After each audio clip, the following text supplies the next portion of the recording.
Concernant encore les analyses en bactériologie, bonjour et bienvenue dans cette vidéo. Aujourd'hui, nous allons faire la leçon sur les choix des milieux d'écriture concernant les échantillons. Parce qu'en bactériologie, on a différents échantillons. Ça peut être des urines lors de l'ECBI, ça peut être les prélèvements vaginaux, ça peut être du LCR, ça peut être le puits, ça peut être des crachats et bien d'autres. D'accord? Et on a juste pris ces exemples-là d'échantillons et puis vous dire quel milieu il faudra utiliser pour la culture de ces milieux. D'accord? On va commencer d'abord par l'ECBI, l'examen cytobactériologique des urines. Ça veut dire que si tu es en présence des urines pour la culture bactérienne, quel milieu il faut utiliser pour l'ECBI? D'abord, on va commencer ici dans ces cadrans de l'ECBI. Lorsque vous avez en présence des urines, les milieux qu'on peut utiliser sont d'abord, on va utiliser d'abord un milieu pour les entérobactéries. Ça peut être par exemple les milieux McConkie, ça peut être Drygalski, d'accord? Ça peut être les milieux EMB, ça peut être les milieux CLED, d'accord? Ou les milieux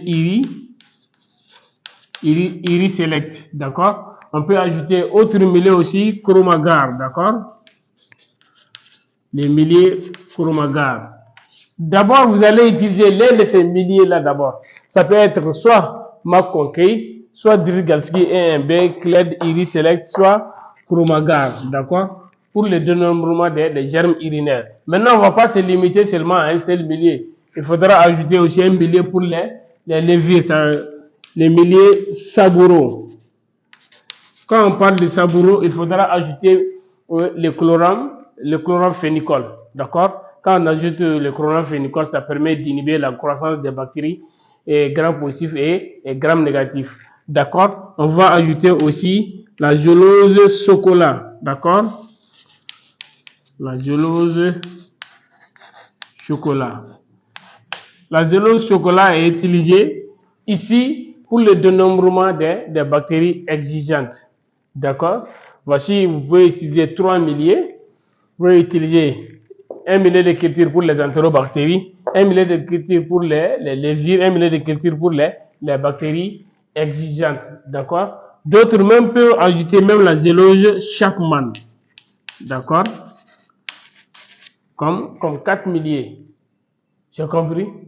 Soit vous utilisez l'un de ces milliers, ajoutez le Saburo, la gélose chocolat et les milliers Chapman. Voici les milliers qu'on peut prendre lorsque vous êtes en phase de l'ECBI. Mais vous allez trouver généralement d'autres laboratoires n'utilisent seulement qu'un seul millier qu'on appelle les IRI Select. D'accord? Parce que IRI Select, lui, IRI Select ou les milliers CLED, il permet de faire exactement le dénombrement des bacilles fermentaires, c'est-à-dire les entérobactéries. D'accord? Alors, on va passer maintenant pour les prélèvements vaginaux.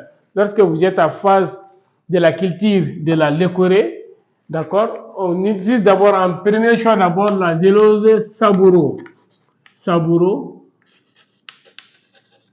au chloramphénicol. D'accord? En deuxième lieu, vous allez utiliser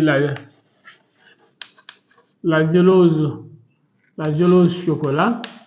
Après, vous allez utiliser un milieu de culture pour les entérobactéries. Ça peut être l'un de ces milliers. D'accord? Par exemple, je vais mettre ici Drygalski. D'accord? Voici la culture pour les prélèvements vaginaux, les milieux de culture. Vous allez utiliser la gélose Saburo chloramphénicol pour les levures lors des candidoses vaginales. La gélose chocolat, ça c'est pour les bactéries exigeantes comme les Neisseria gonorrhoeae, d'accord? Et la gélose Drygalski ou autre gélose parmi ces milieux de culture pour les entérobactéries. Ici, pour les LCR, d'accord, il faut utiliser pour les LCR d'abord la gélose au sang frais. Gélose O, on va écrire Zélose au sang frais.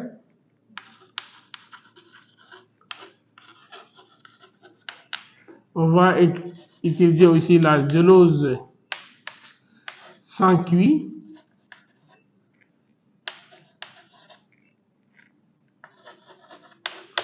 On va utiliser une zélose aussi pour les entérobactéries. Ça peut être l'un de ces milliers. Exemple ici, je vais prendre les milliers.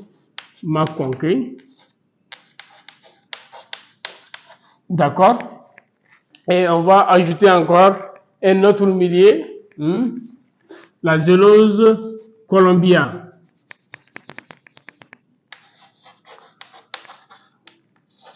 La zélose Columbia. D'accord. Vous pouvez utiliser ces milliers-là pour les LCR, pour le dénombrement, parce que très généralement, ici, surtout la zélose au sang cuit, on peut ajouter aussi la zélose chocolat plus des suppléments vitaminiques. C'est-à-dire, je vais écrire la zélose chocolat plus des suppléments vitaminiques. D'accord? Et puis, si c'est pour vraiment les rendre un peu sélectifs, au cocci gram négatif, on va ajouter les VPN. D'accord? On va ajouter de l'antibiotique à la zélose chocolat, plus les suppléments vitaminiques pour les bactéries exigeantes. V, ça veut dire vancomycine, colicine, nystatina. D'accord? Ces antibiotiques-là permettent d'inhiber la croissance des autres bactéries. Maintenant, pour le puits aussi, vous allez choisir d'abord la zélose au sang. D'accord? Zélose au sang. On va choisir là-bas sans cuit et sans frais. Je vais mettre zélose au sang. Après, je mets ici frais et cuit. D'accord? On va ajouter aussi la zélose chocolat. D'accord? On va ajouter la zélose Chapman. D'accord? On va ajouter aussi la zélose Saburo. J'ai compris? Voilà.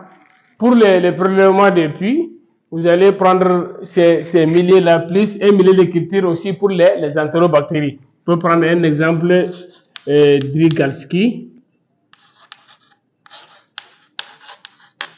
Voilà. Pour le prélèvement des puits, vous allez prendre la zélose au sang frais sans cuit, la zélose chocolat, la zélose Chapman, la zélose Saburo et la zélose Drygalski pour les entérobactéries.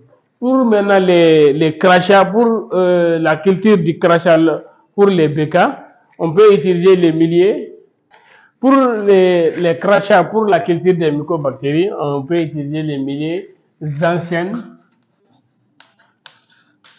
Low Western.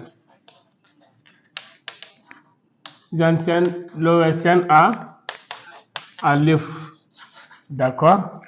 Pour la culture des bécas, pour les mycobactériums, on peut utiliser les milliers de cultures anciennes Low Western à l'œuf. D'accord? Pour ceux qui n'ont jamais vu les milliers de cultures anciennes Low Western, voici ces milliers de cultures. Vous voyez?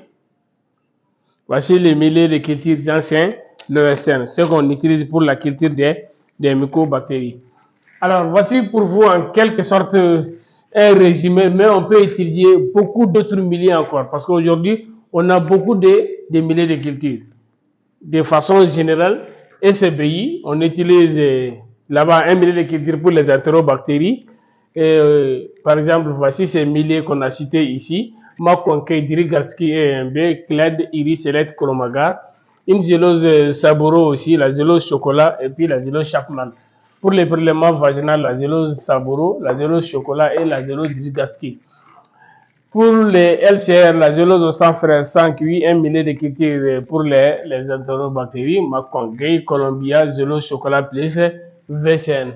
Pour les prélèvements des puits, on peut utiliser la zélose au sang frais sans cuit, la zélose chocolat, la zélose Chapman, Saburo et un millier de cultures pour les entérobactéries, exemple Drygalski. Et pour les crachats, on peut utiliser la zélose des anciennes LOSN à l'œuf. Alors, ici, pour la culture bactérienne, notez que Ces milliers de cultures là, si vous disposez pas de ces milliers de cultures, alors on a cité quelques exemples auxquels vous pouvez vous référer. L'orientation de ces milliers de cultures est très importante, d'accord? Lorsque vous êtes face à certains échantillons, il faudra savoir sur quel millier il faut ensemencer l'échantillon. C'est très important, d'accord? Surtout, je vous rappelle, au niveau de la coloration des grammes, lorsque vous faites la coloration des grammes là-bas vous permettra de vous orienter sur quel millier de culture il faut prendre pour la bactérie, d'accord? Par exemple, si vous prenez ici, au niveau du prélèvement vaginal, vous avez fait l'état frais et vous faites la coloration des grammes. À la coloration des grammes, vous allez voir la morphologie des grammes de bactéries et cela vous oriente sur quel millier il faut choisir. Travaillez dans des conditions d'asepsie parce qu'au moindre erreur, vous allez cultiver vos propres germes à la place des échantillons. Un bon travailleur, c'est celui qui fait son labeur quotidien avec amour et conscience. Je vous remercie.